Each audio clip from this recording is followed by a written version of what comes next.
everyone, welcome to my channel. My name is Chris, and today I thought I would bring you along while I build my next raised bed to show you how I build all of my raised beds. Now I want to preface this video by saying this is not the cheapest raised bed option you can build. This is actually not very cheap at all, but I really love the way they look and their functionality of them. These three beds right here, you can barely see with all the weeds. Those were the first ones that I built. I have learned a few things since I built these, but when I originally chose this style, I chose it because I really liked the way it looked, and I thought I was only going to be building three. So the cost was a little bit more reasonable when I only thought I needed the two 8x2 beds and then the 2x2 bed down there. But then plans changed. I expanded more than I thought that I actually even could in this yard. I ended up building this bed. This side is 4x10. This side is roughly 2 to 2.5 by 10. I say that because it's actually narrower at that side than it is on this side because of the angle my fence is at. And then that little section back there is 2x2. Now with this bed, for the backing, I actually got that free from somebody who was using it as the roof of a doghouse but didn't need it anymore. And because it's towards the back of it, I didn't really care how it looked. All I needed it to do was hold in the soil appropriately, and it does just that. The rest of it, however, is built with cedar. This is galvanized metal roofing, and then it's held together with brackets. I chose these particular materials because I really wanted these beds to last. Hopefully these will be raised beds that are perfectly functional in another 10 to 15 years. The one we're going to build together today is a 9-foot by 3-foot bed that's going to go right here along the side of the house. You can see I already have a few panels built. We're going to be doing this last one together, and I'll show you how I do it. So the first step in building anything is you got to figure out what size it's going to be, and then you got to take a lot of measurements. So yes, there's math involved, you use a lot of fractions, but it's completely worth it, I promise. So this right here is a 9-foot side of the new raised bed that's going in. So I took the total of 9 feet, and then I subtracted the width of these boards right here that are going to go vertical along the entire side of the bed. Each one of these boards is 3.5 inches, so that makes 14 inches total for all 4 boards. I hope that makes sense. So I took the total length of this, 9 feet, which is 108 inches, and then I subtracted 14 inches from that. And that gives me the length that's left over for these boards. And I have 3 different sections here. So I needed that measurement divided by 3 to tell me exactly how long each of these boards in between the vertical ones should be. That was 31 and I believe it was 3/8 of an inch. I should have written it down, but I didn't because I already have everything cut. It's been a couple of days since I cut it, and I can't remember exactly, but it was 30. I believe it was 31 and about 3/8. And that gives me 3 equal blocks along the side. And I usually split this up to where I have a vertical support board roughly every 3 feet. The reason I do that is because once the soil is in, it will put pressure on it, and I don't want it to buckle. So I have enough supports, enough vertical supports, it won't start to kind of buckle out like this. And then I have the top and bottom supports so that it doesn't buckle out like that once the soil's in. I have no idea if that makes any sense or not. I hope it does. These brackets that I use, I picked these brackets basically because they are cheap. Since I'm using cedar, which is not cheap, and metal roofing, which is also not exactly cheap, these brackets, they're sturdy, they will hold up, and they don't cost very much. So far they've worked great. I don't have any issues with them. If I ever needed to replace these, they'd be pretty easy to replace without taking the entire bed apart. So before I start to put this together, I just like to lay everything out so everything is exactly in the place that it should be. I start from one side and work my way to the other. These are the screws I use to hold the brackets together. They're number 6s in 1 inch in length. And I always get the Weathermax, the stainless steel, to make sure that they're gonna hold up to all the weather they're gonna be exposed to outside. And that way they don't rust. I line the brackets up so this middle line in it is right where the 2 boards meet. I always make sure the boards are flush along the side.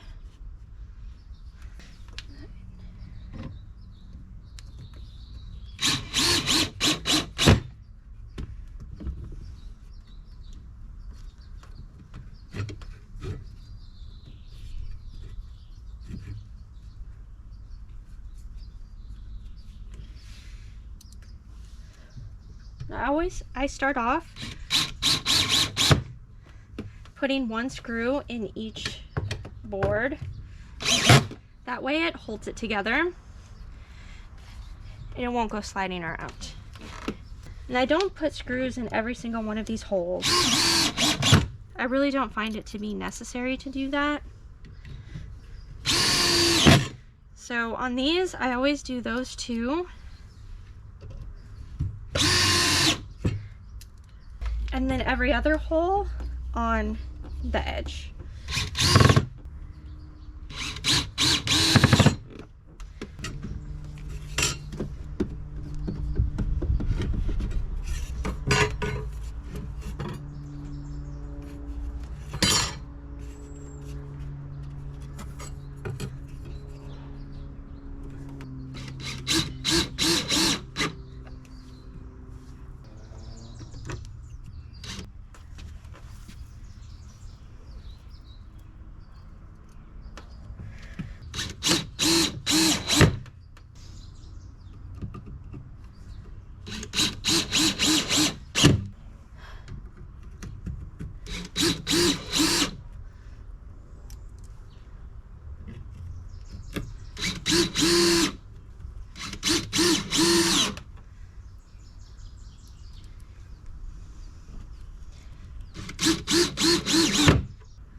Now moving here to the middle,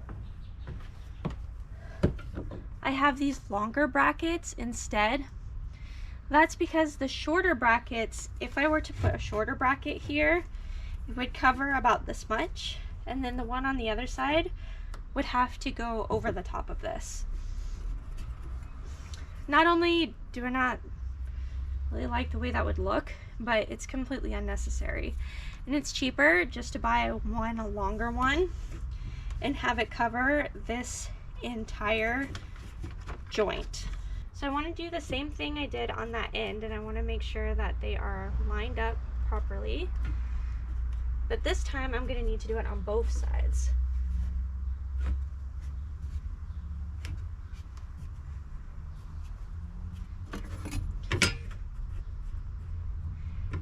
The middle row here, I'm going to line up to the middle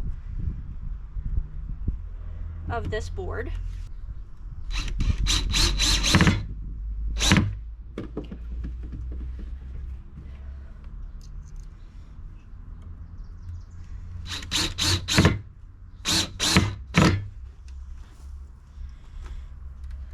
Now I'm going to do one on each of the outer edges.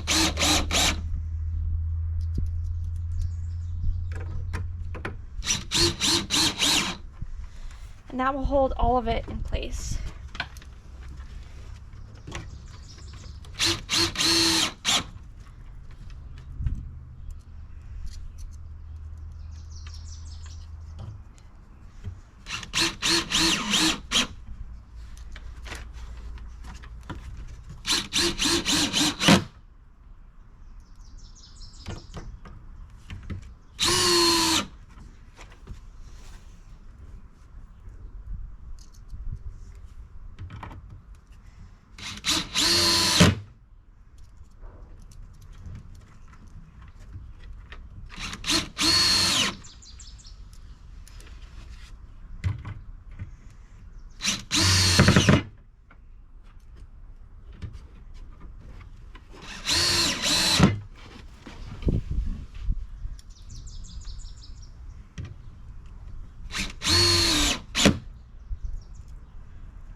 That side's all done.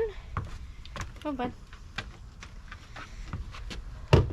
Now we move to this side. Because boards are never cut perfectly straight, you always have a gap here. I've never been able to do this to where it doesn't have some bit of gap.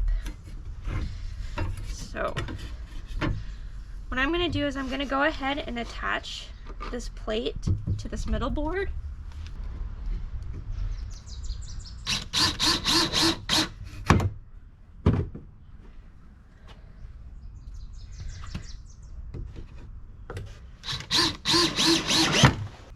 I'm just going to use my foot to move this in. So now it's flush.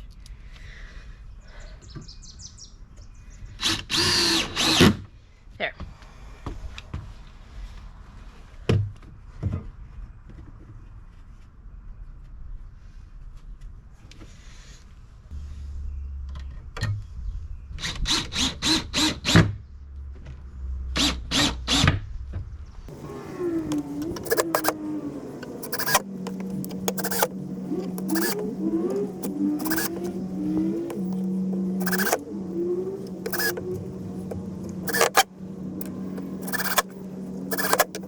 Should mention, I don't put screws in these holes because they're so close to the edge of these 2x4s that I don't think they would do any good to hold anything together. They'd probably just end up splitting the ends of these boards. Plus, I've never really found it to be necessary, so why waste the screws if you don't have to?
Now we have one side all put together. To finish this, I'm going to flip this around, and you'll notice that it will bend and it will not be super strong. See? That's because we don't have anything on this side of the wood, only on this side to hold it together. That's about to change. The brackets that'll go on the corners, that's going to connect this 9-foot side to the 3-foot side, are going to go on next. I have some pretty heavy duty brackets here because I want these to be really strong. Because this bed is bigger, it's going to hold a lot more soil, which means it's going to put more pressure on the sides. And I want to make sure that these are going to be strong enough to hold those sides together. I'm also going to use a little bit bigger screw. This is a size 10, still a 1-inch. But I want these to be just a little bit bigger and a little bit stronger. I find that if I put the brackets where this edge right here, this corner, meets about right here, it fits perfectly so that when I put the screws to attach the metal corrugated roofing, it'll go right here and then right here. I'm going to make sure the bracket is right along the edge, or at least the best that I can. Sometimes it shifts a little and it's not that big of a deal.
So we have brackets on both sides.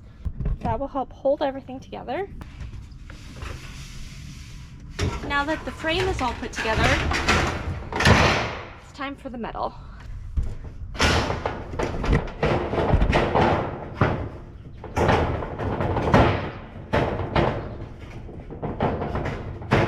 Because I did all that lovely math to begin with, now I have the piece of metal that fits perfectly within this frame. I'm going to take a moment to make sure that this is just fitting in here just right.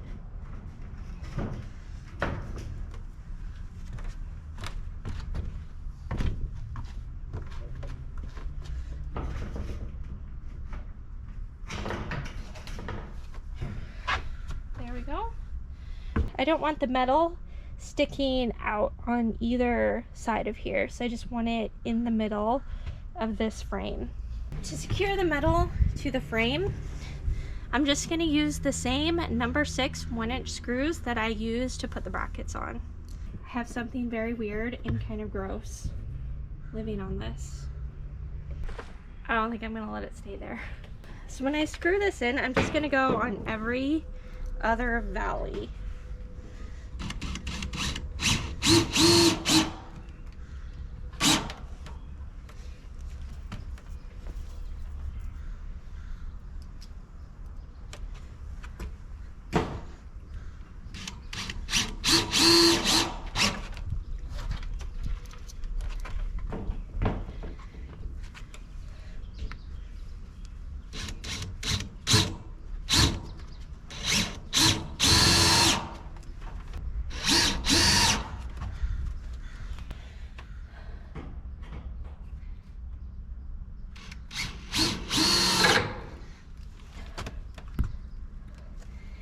And if you notice, these brackets fit perfectly in between these screws.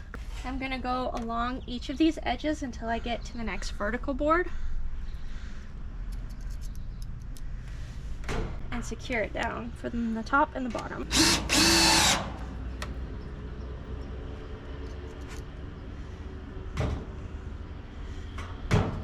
I usually put these screws every about 6 inches or so. 5 to 6 inches work perfect.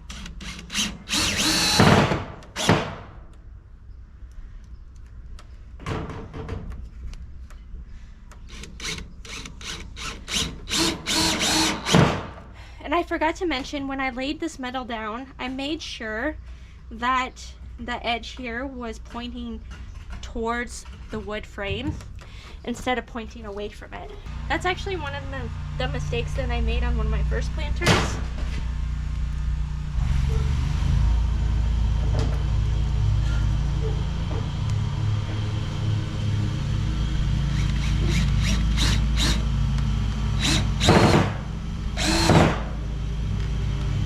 Sorry for the background noise. They're now mowing the park on the other side of the fence.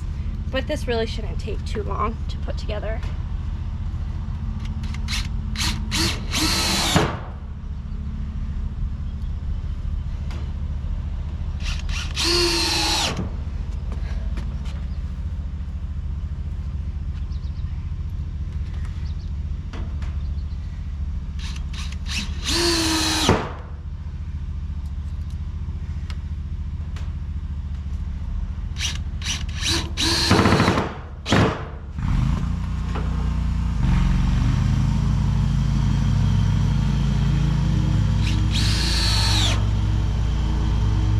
So I've now just run into my very first vertical board here in the middle, and I'm going to attach it just like I did the edge, where I'm going to do every other valley.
Now we have one 9-foot side, all done.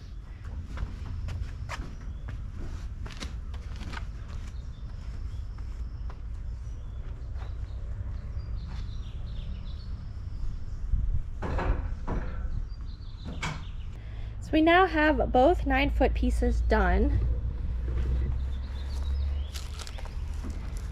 These two 3-foot pieces, they don't have the metal in them, but that's on purpose. And as soon as I start to assemble this bed, I'll show you why I do that as the last step. This panel that we just built is going to be the outside panel. So I'm just going to bring it over here, set it down. So it's kind of where it's going to be, but since we haven't actually measured from the house, it might need to shift a little. I'm going to take one 3-foot panel and set it on either side.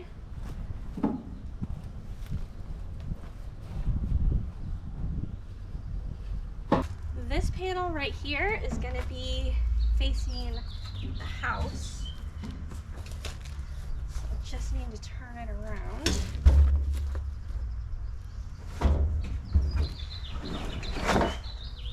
So I'm going to set this up 3 feet from the house. That way there's a plenty big path to walk through here. If you need to access the house, like put up a ladder to paint it, or replace siding or anything like that, at any point you'll still be able to do that. There will be plenty of room here. You won't have to worry about having to set a ladder in the middle of the raised bed to get to the little eave that's up here. So I'm going to take my measuring tape and just mark out 3 feet all along here, so I know where this edge is going to be.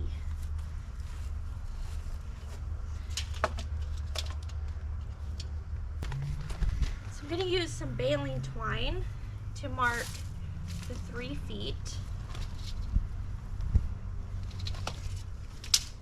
It won't be perfect, but that's okay.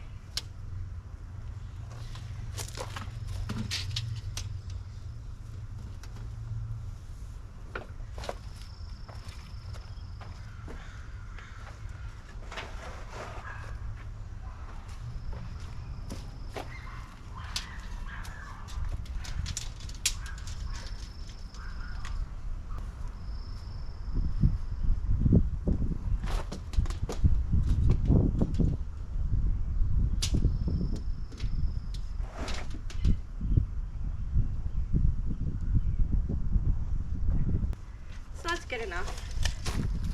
Like I said, it doesn't have to be perfect. I'm going to set this bed up so that the end point here is just past my hose right here. I want to make sure that it doesn't block the hose, block access, so that I can take the hose wherever in the yard I might need it to go. So this is the bottom, the way I decided I was going to put it. So I'll turn it around. And I'm going to line it up just along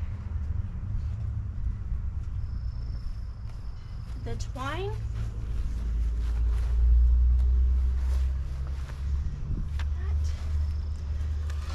I'm going to grab my 3-foot panel, decide which is the top and which is the bottom. I think go this way. So I'm gonna line them up as best as I can here. I want them even all the way down so that the sides match up perfectly, or as perfect as I can get them. It's never perfect, and that's okay. So I feel like the trickiest part for me is to make sure that these are level with each other. Right now, they are not quite. I dig through here.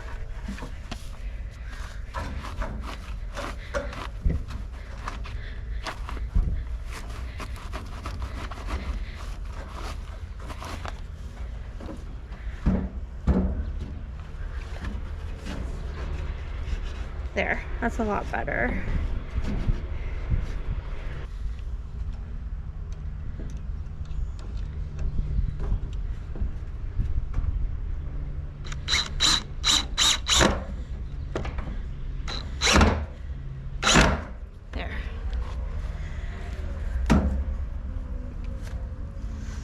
Let me line up the bottom here a little bit better because it kind of got off a little bit.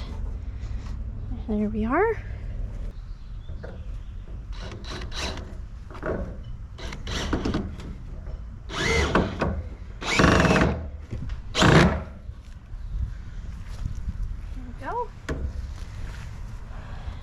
Finish this out by putting the second screw in to each of these brackets.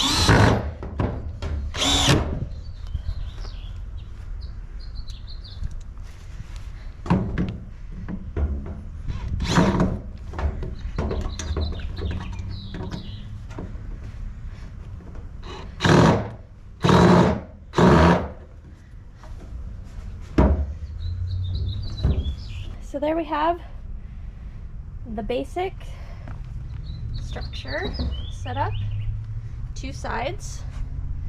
And as you can see, the reason I didn't put the metal panel, this right here, onto the ends is because if I did that, I wouldn't be able to screw on this bracket.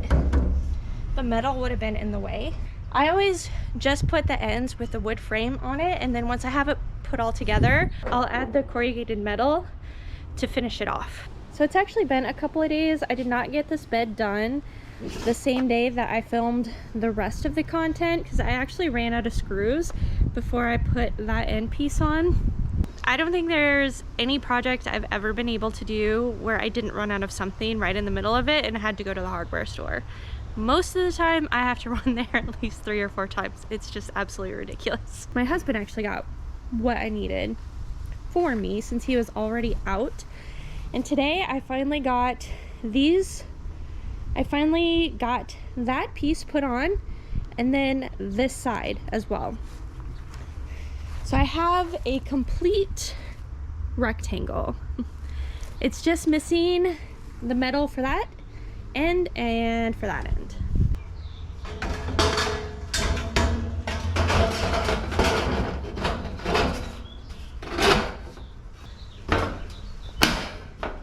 Go. So when I fit this piece in, I just made sure that the top of here is going to be flush with this, so I don't get any kind of dirt or anything else kind of stuck in between them like I have with some of my other beds. So to secure this side, I'm going to put screws along the top, both sides, and then along the bottom. It's just like I did for this larger side. I just did it after that so that I can make sure to connect these sides with this and be able to connect those brackets.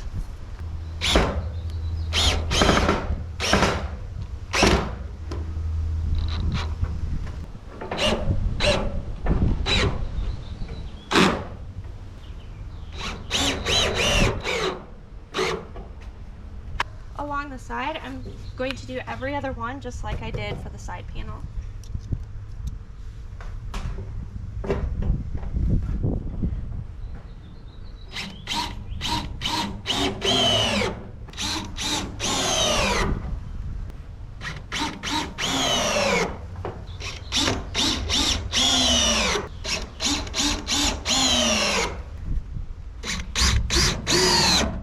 One down, one more to go. Now I have one complete bed.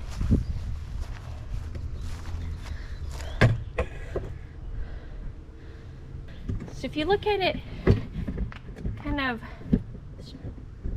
head on, you'll notice that this top over here is higher than this over here. My next task before I fill this is going to be leveling that out. Making it level is going to make it look a lot nicer. It's also going to allow the soil to kind of be at an even level throughout it.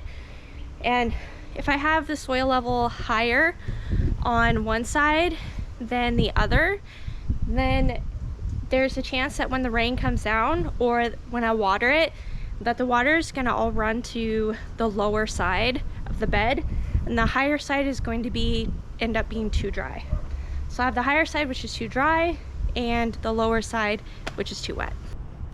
Well, I thank you so much for joining me today, or I guess over the last couple of days for me, while I finally get this bed put together and almost ready to fill and plant. My corn is dying to get in here. So hopefully over the rest of this weekend, I'll be able to level this out, go get the dirt and get this filled. And then I'm also gonna have to build a cage around this, because this is going to be like basically like a theme park ride for my dog. If I don't cage this in, it's not even gonna take a heartbeat for her to be in here and digging around in it and just having a jolly good time with my plants. So I do have to cage it in before I can get it planted. But that's for another day. If you like this video, please hit the like button. If you haven't already, please consider hitting the subscribe button. And I'm definitely due for another garden tour because things are so much different than the last time we toured it. I can't wait to show you all those changes. So make sure you hit that subscribe button. And I thank you so much for spending some of your time with me today, and I hope to see you next time.